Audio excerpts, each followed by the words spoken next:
Hello. Hello? Hello. Hi. Maayong buntag.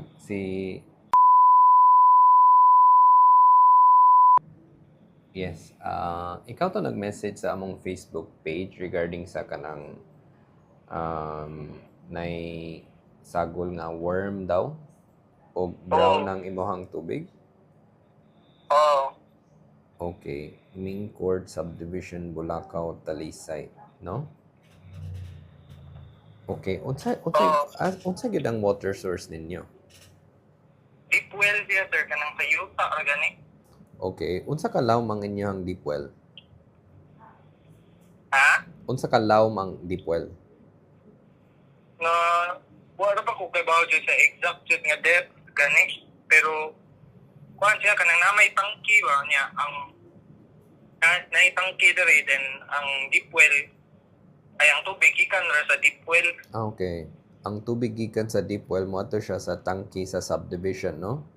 And then Dili, sa tangki dyan na muharag yun ba? inyong tangki. When was the last time na gilimpyo ninyo ang inyong tangki?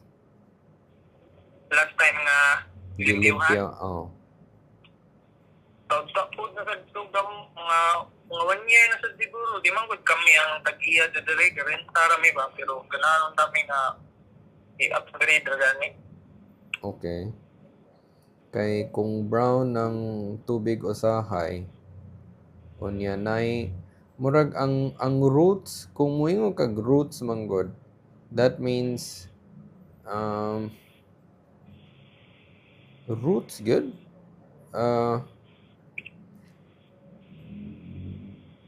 Parang sa tanan natubuan ra dire sa tangki sir, ang anak. Okay, roots could be naibuslot inyong tangke? Wala.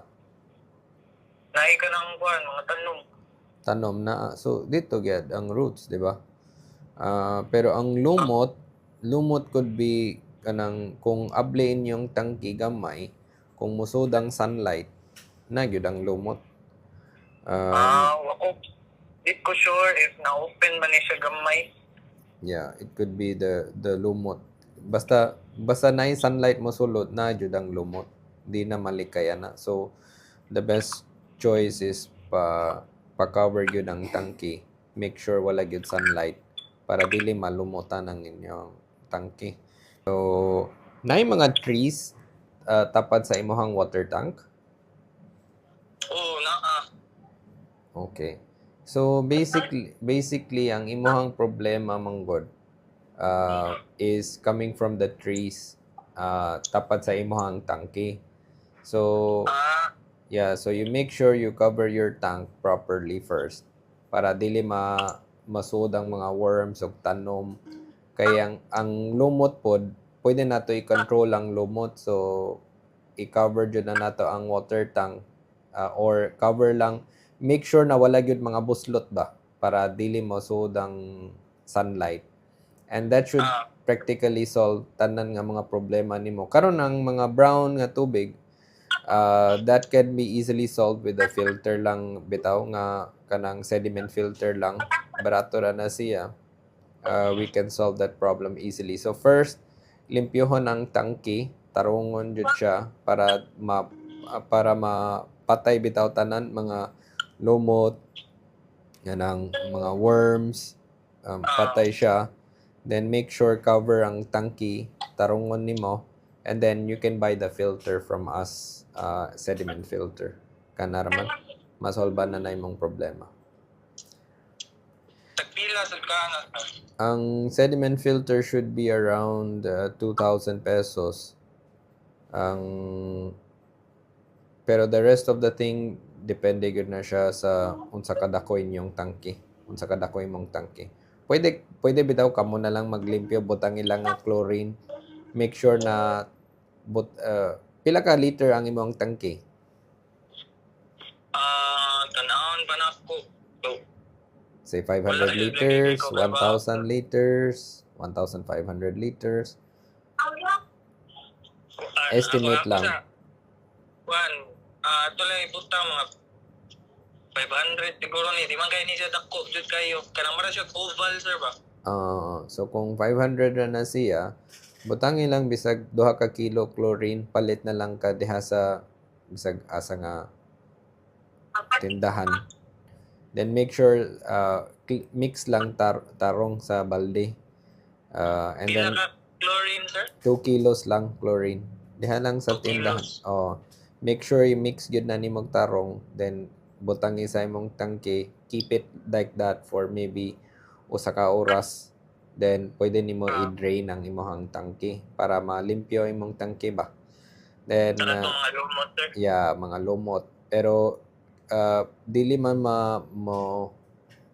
kinanglan jud i-brush ang tank para wala jud ang lumot kay na naman ang lumot dito good. So para dili mo para matangtang jud ang lumot, you need to May brush. dudukan. Yeah, kinanglan jud i-brush o scrub or brush.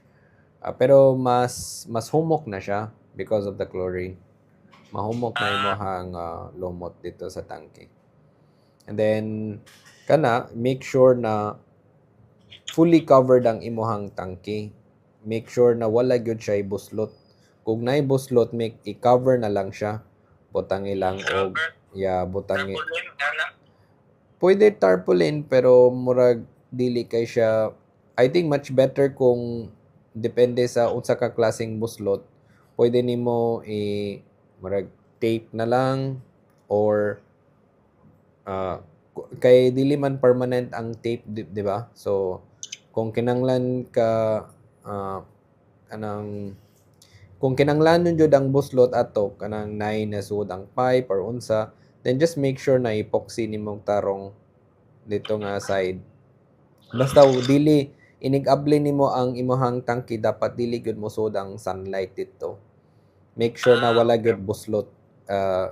Sa cover okay ra, pero ini-close nimo ang cover, dapat wala gyud siya sunlight para dili ka problema sa tubig, sa lumot ba. And then after that, gravity ra inyong tubig pressure sa balay. Gravity ra. So butang ilang ang sediment filter bisag 2 ka buok sa after sa imuhang kanang naitubo gikan sa pipe nimo, dito ka magbutang og kanang filters 2 ka buok para mawala po ang kanang brown kay usahay ra man kaha, di ba? Dili man siya perme. Kabantay ko, sir, kanang if empty ang tank, kanya i-on na mo ang pump kay gawa siya brown. Unsa nga pump inyong gi under kanang deep well or katong nagyapon mo i-pump sa gravity nga linya padung sa balay? Kay para ra sa deep well kanang para kuha ra sa tubig ba.